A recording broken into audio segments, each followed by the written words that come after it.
Oke, Bapak Ibu, sahabat semua, biasanya ketika seseorang mulai bisnis, ya ini saya dapat dari guru saya, mungkin pernah dengar juga ya, saya ulang buat Anda semua. Biasanya ketika seorang mulai bisnis, mereka mulai dari apa biasanya? Modal, ya. Modal ini biasanya dibelikan apa? Barang, kita sebut aset atau inventaris. Misalnya, kalau orang dagang mie ayam, bisnis mie ayam, gerobak, apalagi? Mangkok, sendok, ayam. Jangan lupa mie-nya. Ini mie ayam ya, bukan ayam goreng ya. Ayamnya, betul. Itu inventory. Nah, inventory setelah kebeli, rukonya udah disewa, warungnya udah ada, dan sebagainya, udah jadi duit belum? Dia harus ketemu sama market. Dia ketemu sama apa? Sama pasar, sama market. Terjadilah sales. Sales itu kalau buat, jadi ini ketemu ya, ketemu. Sales itu kalau buat dia, pedagang mie ayam itu orang yang bayar gitu loh. Kalau bisnis bimbel apa salesnya? Murid daftar itu loh, sales. Ya. Kalau Anda apa? Ya, kapan dibilang salesnya itu kapan? Closing itu apa? Gimana tuh closing? Pas udah tanda tangan? Cukup? Bayar premi. Nah itu, penting ya. Baru dibilang sales itu kalau udah ada uangnya. Ya, karena saya yakin di rumah ada 10 SPAJ tertanda tangan, kosong, nggak ada duitnya gitu. Belum sales. Terus Anda bilang, gue closing 10, belum bisa dibilang sales. Belum bisa. Ya, jadi kita samakan dulu, sales itu jika dan hanya jika seseorang udah kasih uang, premi. Ya, itu di kita. Ya. Nah, kita balik ke bisnis umum. Sales, setelah terjadi sales, orang bayar, beli mie ayam ya. Kita hitung dulu yang namanya HPPL atau bahasa Inggrisnya COGS. Apa HPPL? Harga pokok produksi barang yang laku. Boleh diulang, harga pokok produksi barang yang kalau COGS, cost of goods sold. Sama, harga dari barang yang laku. Contoh, Anda jual berapa mie ayamnya? 20.000 lah, biar mudah ya. 20.000. Anda siapkan inventaris untuk jualan 30 mangkok sehari misalnya. Tapi salesnya ada 20. Berarti 20 kali 20.000. Ini sales. Berarti berapa? 400 kali 30 hari. Aduh, kecil sini ya. Kali 30. Berarti berapa? 1.200.000. Nah, bisa nggak sih kita hitung 20.000 itu harga pokok satu mangkoknya berapa? Bisa nggak sih dihitung? Bisa. Ya. Ayamnya berapa?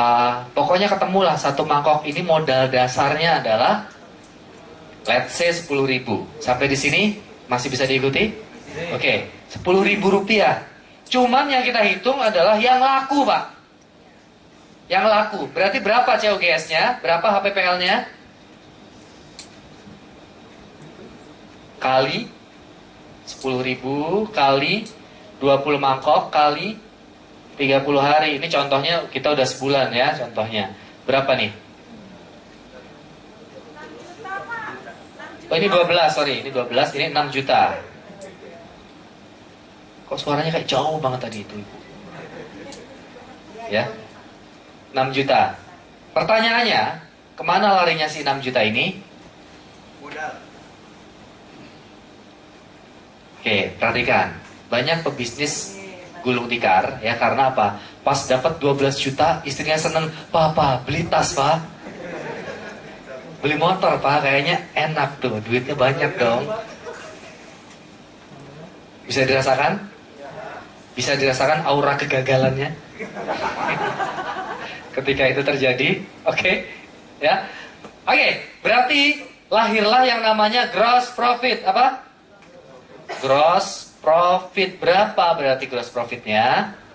6 juta juga. Tolong dibedain 6 juta yang atas sama 6 juta yang bawah ya. 6 juta gross profit. Ya, udah nih, bapaknya udah pinter. Nggak bisa mah, harus balikin modal dulu barang yang laku. Ya udah, berapa? 6 juta ya. Udah dibalikin Pak, udah. Sisa berapa? 6 juta. Beli tas Pak, 6 juta. Masih setengah gagal itu ya. Habis ini muncul, dihajar yang namanya operasional. Kira-kira dagang mie ayam operasionalnya apa Pak? Kalau punya karyawan gaji, boleh. Ongkos, iya. Apa? Sewa tempat, bayar listrik. Waduh, gak usah jualan katanya, banyak banget ya. Keamanan, makin banyak makin gak mulai. Ini yang dihadapi loh, ini yang dihadapi. Saya mau buka-bukaan. Kenapa ya? Kenapa? Ini boleh dicatat. Kenapa dari 100 bisnis yang dibuka tahun ini, 5 tahun ke depan 80% tutup Pak. Berarti tinggal 20 kan? Dan 5 tahun ke depannya lagi 80% tutup lagi. Jadi tinggal 4. Coba dirasakan. 100 5 tahun lagi jadi tinggal 20. 5 tahun lagi tinggal 4. Itulah kenapa kalau Bapak Ibu lewat satu jalan, ya, perasaan kemarin di sini abang bakso, kenapa jadi toko baju? Ngalamin, perhatikan, ya. Kayaknya ini toko buah baru deh kemarin. Kenapa sekarang tulisannya udah over kontrak? Mau dijual. Sering? Ini rahasianya. Berarti nanti setelah tahu ini Anda jadi jualan buah dengan lebih pintar gitu. Bukan itu maksudnya ya. Nanti kita lihat ya. Kita lihat bahwa ini ilmu bisnis basic, ilmu bisnis dasar yang nanti kita terapkan dalam bisnis Anda gitu loh. Ya. Plus Anda juga bisa ngajarin nanti kalau ada calon nasabah Anda atau nasabah Anda yang harusnya dia bayar premi, tapi dia bilang bisnis lagi susah gitu kan. Oh kenapa? Coba. Nah bisa ngasih taunya. Oh ternyata baru dapat sales buat beli tas. Oh ternyata baru dapat sales buat beli mobil misalnya. Ya. Kita lanjut. Sampai mana tadi? Oke, anggaplah operasionalnya 3 juta Pak. Berapa? Lahirlah yang namanya net profit. Berapa net profitnya? 3 juta. Itulah kenapa Bapak Ibu banyak, Anda kan suka gini, kalau ketemu orang dagang, nggak percaya duitnya nggak ada, pasti punya, gitu kan? Ya, coba Anda di posisi dia, pot-potan juga gitu ya, 3 juta gitu. Tapi kalau bener jalaninnya ya oke, gitu ya, nggak semua bisnis kayak gini, ya. Nah, 3 juta ini kemana? Kalau namanya bisnis itu bertumbuh, ya bisnis itu apa? Namanya net profitnya nyuntik lagi ke modal. Sehingga apa? Inventory lebih banyak. Mudah-mudahan salesnya juga lebih banyak. Ya. Tapi kalau misalkan siapin 30 laku 20 ya jangan nambah cabang dulu. Pikirin dulu lah ini. Ya, ada apa? Nah, balik ke sini. Lu terus saya di mana? Semuanya balik ke modal lah. Saya makan apa? Nah, ini dia. Ini juga rahasia besar. Bapak Ibu, biasanya ada 2 tipe pebisnis. Yang dia dari net profitnya itu diambil semua, jadi penghasilan dia. Kalau dapat 3 juta ya 3 juta, kalau besok dapat 5 juta ya 5 juta. Tiba-tiba lagi lebaran rame dapat 10 juta bulan itu, ya diambil 10 juta. Jadi istrinya tukang mie ayam ini bulan pertama terima 3 juta, bulan kedua 5 juta. Bulan ketiga 10 juta, bulan keempat 1 juta. Enak gak hidup kayak gitu? Kayak roller coaster gak jelas gitu loh. Pas 10 juta itu, gaya hidupnya, wush, besoknya dibanting jadi 1 juta. Wah gimana sih, kok kemarin aja baru diajak ke mall, sekarang ke pasar lagi misalnya gitu ya. Kalau udah sekali ngerasain bisnis kelas gitu ya, balik ke ekonomi itu kan kayak neraka gitu, punggungnya sakit gitu kan. Makanya saya naik ekonomi aja biar nggak terlanjur gitu, ngeles ya. Ya, tapi gitu kan. Begitu kita udah bawa ke level yang lebih tinggi, turunnya perlu PR. Ya, Nah, terus gimana dong? Nah, ini yang cara kedua. Cara kedua, pebisnisnya juga gajian. Pebisnisnya juga gajian. Jadi dia ambillah dari sini, let's say 3 juta juga. Habis dong. 3 juta juga. Oh, balik-balik. Ya. Jadi operasionalnya 3 plus 3, 6. Berarti di sini 0. Berarti bisnis gak membesar, tapi dia dapat. Besoknya kalau misalkan gross profitnya jadi 8, di sini 3, di sini 3, di sini. Saya rasakan? Ya. Jadi orang ini akan berpikir bagaimana naikin sales. Kenapa? Karena dia ambil gaji. Di sini dia akan pikir biar ada net profit, biar bisnis bisa bertumbuh. Ya. Nah, pernah dengar kata-kata privé nggak dulu pas sekolah? Privé. Nggak sekolah ya? Ya udah, kita sekolah sekarang nih ya. Privé itu pemiliknya ngambil uang dari bisnis. Ambil uang dari bisnis. Contoh gini. Kasirnya namanya Mbak Tini, bukan nama sebenarnya. Atau Mawar aja deh. Mawar, sebut saja Mawar ya. Anaknya dia minta beliin tas. Ya, terus si bapaknya ini bilang, "Kamu minta sama Mbak Mawar sana uangnya. Berapa perlunya buat beli tas? 100.000 Pak, minta sama Mbak Mawar." Terjadi besoknya lagi mau outing, minta sama Mbak Mawar. Pas rekap tutup buku akhir bulan, buka laci, nggak ada duit. Padahal ada profit. Masalahnya sekolah anak nggak bisa dibayar pakai profit. Bisanya pakai. Jadi kesimpulan di chapter yang pertama ini ya, bisnis itu ujungnya pasti duit. Bisnis ujungnya bukan omset. Bisnis ujungnya bukan profit. Bisnis itu ujungnya adalah duit. Kalau ada bisnis yang ujungnya cuma jualan doang, nggak dapat duit. Kalau ada bisnis yang dapetin profit doang tapi nggak ada duit, itu bisnis aliran sesat. Ya, jadi nggak usah ragu, nggak usah tabu, nggak usah materialistis sekali. Ya, duit itu nggak ada jenis kelamin Pak. Ya, nggak baik, nggak jelek. Pak, tapi itu tetangga saya lagi kaya dikit aja selingkuh. Lah itu orangnya, bukan uangnya. Tapi kita jadi nyalahin, makanya jangan kaya-kaya gitu. Tuh lihat tetangga sebelah, nah ini sesat nih. Ya, angkat tangan ke atas. Ya, tepok jidatnya bilang astagfirullah. Selama ini saya menistakan uang, padahal uang gak salah. Disalah-salahin karena ulah tetangga yang selingkuh. Tobat ya. Uang itu, dengan uang Anda punya potensi buat baik sama maksiat sama Pak. Anda punya uang 100 juta per bulan, itu potensi baiknya 100 juta setiap bulan. Tapi potensi maksiatnya juga sama, 100 juta. Ya, kenapa bisnis prostitusi, kenapa bisnis malam itu rame ya Bu ya? Saya nggak tahu. Ya, kenapa ada aja gitu ya, ada aja. Ya, kita sering dengar. Kenapa kira-kira? Karena bisnisnya dibayar Pak, katanya. Manajer barnya misalnya gitu ya, digaji pakai dasi gitu kan. Bartendernya yang layanin digaji. Pelacurnya digaji pakai duit. Lah coba kalau nggak ada duitnya, apa mau?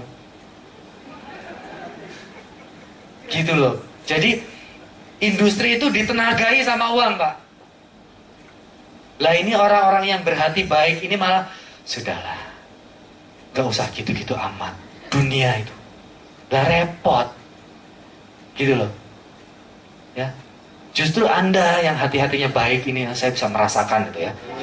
Hatinya. Ya, tepuk tangan dulu dong buat saya. Auranya tuh terasa gitu, terasa. Lah kok malah, sudahlah kita ikut aja, kayak air mengalir gitu. Nah ini loh, padahal kebaikan itu perlu ditenagai. Jangan sampai kita soleh pelarian, Pak. Tahu nggak soleh pelarian? Karena nggak bisa maksiat, karena nggak ada duit, ya soleh aja lah. Wah, gawat itu. Soleh itu ya soleh aja gitu, jangan soleh pelarian. Pengennya kalau ada duit maksiat dia gitu. Terus bilang gini ya, kasihan sekali ya orang-orang yang maksiat itu. Coba dia mengetahui bahwa kita bisa beramal soleh dengan uang gitu. Pasti uang yang banyak itu kita sedekahkan. Nah kalau Anda jadi dia sama mungkin gitu. Tapi enggak lah, di sini enggak ya. Tepuk tangan dulu buat Anda semua ya. Bisa rasakan maksudnya ya, semangatnya ya. Kenapa kita perlu bisnis? Kenapa kita perlu berdaya dan memberdayakan? Ya, spiritnya di situ. Pokoknya pulang-pulang ingat aja, duit nggak punya jenis kelamin. Udah. Hanya di tangan orang-orang baik seperti Anda itu jadi keberkahan yang lebih luas, kebaikan yang lebih luas. Ya, jangan larinya terus. Kalau larinya koruptor ya itu berita di koran penuh dengan gitu-gituan. Tambah lagi mindset buruk tentang uang. Terakumulasi. Oke apa oke nih? Oke, siap. Nah, sampai mana kita tadi? Net profit, spidolnya mana? Oh iya. Oke ya. Jadi, nah pertanyaannya, terus kita kan nggak jual barang, Pak. Berarti gimana caranya mengkorelasikan? Terus Bapak mau bilang bahwa bisnis itu dari mana? Nah, bisnis itu tadi mengurus ya, ngurus. Saya tanya sekarang, ada nggak sih orang bisnis massage? Nggak yang aneh-aneh, beneran.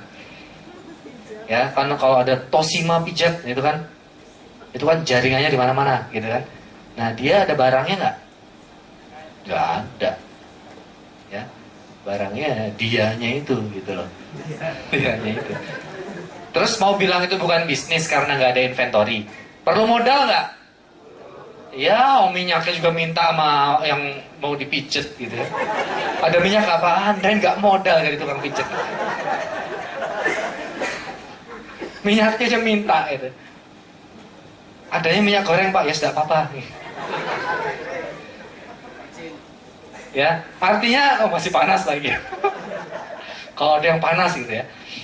Artinya sebenarnya orang ini nggak perlu modal juga nggak apa-apa gitu loh. Ya, maksud ya, nggak perlu modal juga nggak apa-apa. Terus dibilang bukan bisnis, ya. Makanya kita kembalikan definisinya. Bisnis itu apa tadi? Mengurus. Bisnis itu mengurus, tapi dapat duit gitu loh. Ujungnya dapat duit karena Anda mengurus. Ya, karena Anda mengurus, Anda dapat duit. Nah, jadi di mana bedanya bisnis pijet tadi dengan bisnis barang mie ayam? Dengan bisnis kita, gitu loh ya. Nah, saya kenalkan yang demikian itu namanya bisnis jasa. Kalau ini bisnis barang.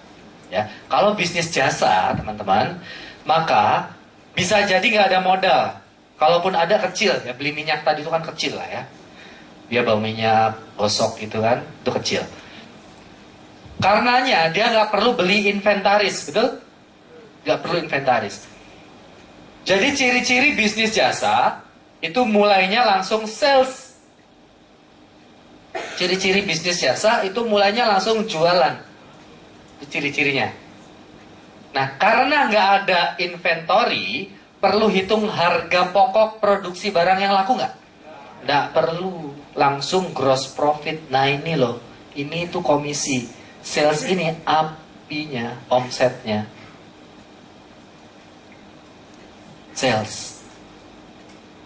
Makanya Bapak Ibu, kalau salesnya mie ayam itu kebanyakan diskon. Misalnya lagi promo, diskon. Efeknya ke bawah apa? Kecil kan? Lah sama, kalau kita bisnis di Prudential memanfaatkan bonanza, gitu ya. Yang sales murninya kecil, ya dapat sih jalan-jalan, tapi duitnya jadi kecil. Karena kebanyakan diskon gitu. Nyambung? Ya, oke. Sales langsung ke gross profit. Kok gross profit? Kenapa gross profit? Karena masih ada operasional di bawahnya. Operasional Anda apa? Ongkos, ya. Jangan rebutan jawab ya. Jangan rebutan. Apalagi? Itu doang. Pulsa, yes. Kalau ketemu orang, traktir gitu kan. Makanya mending di rumah, mudah-mudahan tawarin makan kan. Traktir. Apalagi? Oke, ikut seminar misalnya. Seminar nanti saya desain dulu. Ya, yang hari-hari dulu. Barulah muncul namanya net profit. Nah, sama dengan bisnis yang tadi, ada dua cara memperlakukan net profit ini. Ya, mau dibalikin ke sini jadi modal, jadi kitanya bertumbuh. Barulah tadi seminar gitu. Ya.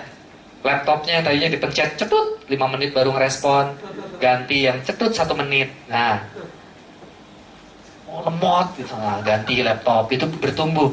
Yang tadinya 1 jam cuma bisa bikin 5 ilustrasi gara-gara lemot. Ya, kumpulin duitnya, beli yang baru. Oke? Nah, pertanyaannya sekarang, mungkin nggak efek roller coaster ini terjadi? Tadi ingat roller coaster 10 juta, tahu-tahu 1 juta itu? Mungkin. Nah, ini Anda, ya ini kalau mau nyaman aja sih, nggak juga nggak apa-apa. Bagusnya tentuin kayak gajian. Loh Pak, kan bisnis. Nah, ini kalau mau bertumbuh. Kalau enggak nanti dapat komisi 10 juta habis juga, dapat 20 juta bonus habis juga gitu kan. Tahu-tahu besok yang bayar premi dikit. Pas potongan cut off seminggu, loh kok cuma 1 juta? Iya, lagi bayar premi. Wah, rekoso. Apa tuh rekoso? Susah. Makanya ya, ini salah satu sistem aja sih, nggak harus diikutin ya, biar nyaman aja. Dipatok gaya hidup Anda. Patok, misalnya 5 juta. Ya. Pas nyampe 5 juta, diem dulu di situ. Pas 6, 7, tetap 5 juta dulu. Kelebihannya namanya cash free. Ini cash flow ini. Ini cash free. Nanti ngumpul kan, kalau diambil 5 juta buat operasional, ada kelebihan bulan pertama. Tidak. Ya, bulan pertama ada cash free-nya misalnya 1 juta. Besok komisinya naik jadi 7 juta, ada cash free 2 juta. Ya, dan seterusnya. Di akhir tahun ngumpul nggak sih duitnya? Nah, inilah baru bisa berubah bentuk, misalnya jadi umroh, bisa jadi motor. Plus, nah sekarang alhamdulillah bonus sudah kembali ke setahun. Ya, plus bonus produksi di sini. Ya, sebenarnya Bapak Ibu, bonus produksi itu cash free buat Anda gitu loh. Itu cash free. Di bisnis umum nggak ada yang namanya bonus. Prudential sebenarnya udah kasih 42% dah gitu aja gitu ceritanya. Tapi sisanya ditahan, 12% ditahan jadi cash free. Diambil hanya dengan syarat.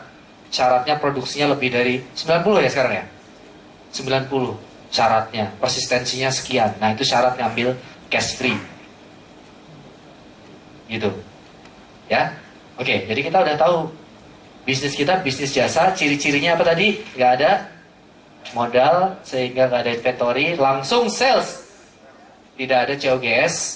Jadi langsung gross profit, komisi dipotong biaya operasi, dapat net profit. Net profitnya sebagian buat pengembangan diri, ya, sebagian lagi untuk cash free. Cash free untuk apa? Cash free untuk ini.